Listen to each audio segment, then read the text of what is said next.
সারা ভারত জুড়ে যেখানে বিভিন্ন দেবদেবীর মন্দির বা মূর্তি রয়েছে সেখানেই বাগদেবীর মন্দির খুঁজতে গেলে আতশ কাজ লাগে। কিন্তু জেনে অবাক হবেন, পশ্চিমবঙ্গে রয়েছে বাগদেবীর একটি সুপ্রাচীন মন্দির, যেখানে ৩৬৫ দিন দেবী সরস্বতী পূজিতা হয়ে আসছেন।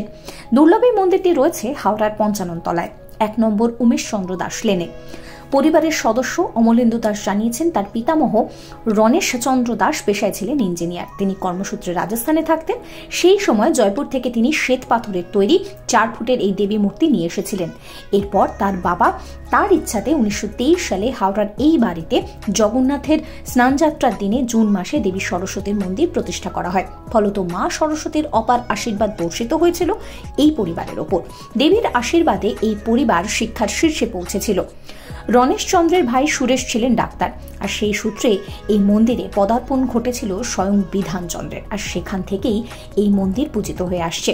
গর্ভগৃহে মায়ের মাথায় রয়েছে গম্বুজাকৃতির চূড়াঘর, শীর্ষে পদ্মের ওপর রয়েছে কলস এবং ত্রিশূল। খিলানের মাথায় ৪ কোণে ৪টি হাঁস রয়েছে।